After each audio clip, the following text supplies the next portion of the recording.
రామయ్యంపేటను ఆదర్శ మున్సిపాలిటీగా తీర్చిదిద్దడమే లక్ష్యంగా పాలకవర్గం మున్సిపల్ సిబ్బంది ముందుకు సాగుతున్నారు. దీనిలో భాగంగా 3వ వార్డు నుంచి 4వ వార్డుకు వెళ్లాలంటే రోడ్డు సరిగ్గా లేక ఇబ్బందులు పడుతున్న విషయాన్ని municipal chairman Lavanya Nagaraju Gupta MLA దృష్టికి తీసుకుపోయారు. వెంటనే స్పందించిన ఎమ్మెల్యే సీసీ రోడ్డు నిర్మాణానికి నిధులు మంజూరు చేయడంతో పాలకవర్గం హర్షం వ్యక్తం చేశారు.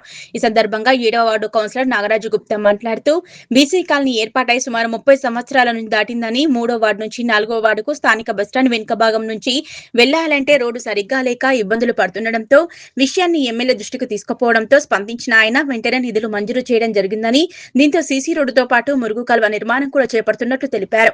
రామయ్యంపేటను ఆదర్శ మున్సిపాలిటీగా తీర్చిదిద్దడమే లక్ష్యంగా అభివృద్ధి పనులు చేపట్టడం జరుగుతుందని, ప్రతి సమస్యను ఎమ్మెల్యే దృష్టికి తీసుకుపోయి రామయ్యంపేట అభివృద్ధి కోసం కృషి చేయడం జరుగుతుందన్నారు.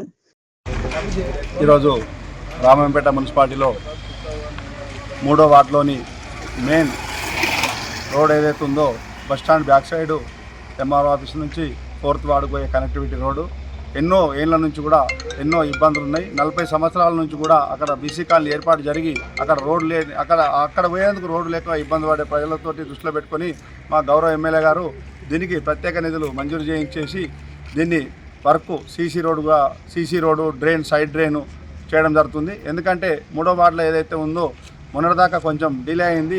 ఏదైతే వర్క్ దానికి సంబంధించింది వాళ్ళు మన ఎమ్మెల్యే గారికి చెప్పడం ద్వారా మన కాంట్రాక్టర్తో మాట్లాడి ఏదైతే అసంపూర్తిగా ఉన్న రోడ్డు పని ఇమీడియట్లీ చాలు చేయాలని చెప్పి కాంట్రాక్టర్ గారు వెంటనే స్పందించి ఈరోజు రోడ్డు వేయడం జరుగుతుంది. దీనికి మన రామపేట పట్టణంలో ప్రతి సమస్య ప్రతిదీ కూడా ఎమ్మెల్యే గారి దృష్టికి పోతుంది. దానికి మాకు ఎమ్మెల్యే గారి అనుసంధానం మేము ఖచ్చితంగా ప్రతిదీ అభివృద్ధి పనులు చేసుకుంటూ ఆదర్శ రామపేట తీర్చుకోవడం జరుగుతుంది.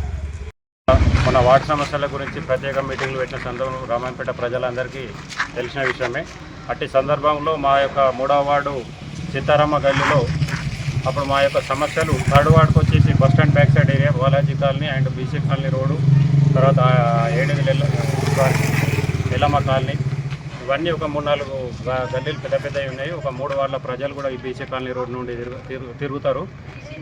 ఇవన్నీ ఉత్పన్నమైనాయి. ఆ రోజు కమిషనర్ గారు, చైర్మన్ గారు, వైస్ చైర్మన్ గారు, సంబంధిత కౌన్సిలర్లు ప్రతి ఒక్కరికి మేము తెలియడం జరిగింది. అట్టి సందర్భంలో కూడా కొన్ని చెత్త పనులు కూడా రాకపోవడానికి కూడా మేము కంప్లైంట్ చేసినాము, లిఖితపూర్వకంగా కూడా చేసినాము. దాన్ని వెంటనే ఇమ్మీడియట్లీ చైర్మన్ గారి చొరవతోటి, కమిషనర్ గారి వాళ్ళ ప్రోత్సాహంతో ఇమ్మీడియట్లీ మా వార్డు ప్రజలకు న్యాయం చేసినారు. చాలా సంతోషము. అదేవిధంగా ఈ ధన్యవాదాలు కూడా తెలియడం జరుగుతుంది. మళ్ళీ ఇది మెయిన్ బీసీ కాలనీ రోడ్, ఇది గత సంవత్సరము సెప్టెంబర్ నెలలో స్టార్ట్ అయ్యి ఒక 9 నెలలు కావస్తుంది. పూర్తి కాకపోవడానికి కూడా మేము వాళ్ళని చైర్మన్ గారి దృష్టికి తీసుకురావడం జరిగింది. తక్షణమే స్పందించి దాని యొక్క వివరాలు తీసుకొని మరి కాంట్రాక్టర్ని తీసుకొచ్చి ఈరోజు పనులు ప్రారంభించినందుకు మేము 3వ వార్డు ప్రజల తరఫున మా చైర్మన్ గారికి, తర్వాత కౌన్సిలర్ గారికి, ప్రతి ఒక్కరికి పేరు పేరున మేము ధన్యవాదాలు తెలియడం జరుగుతుంది.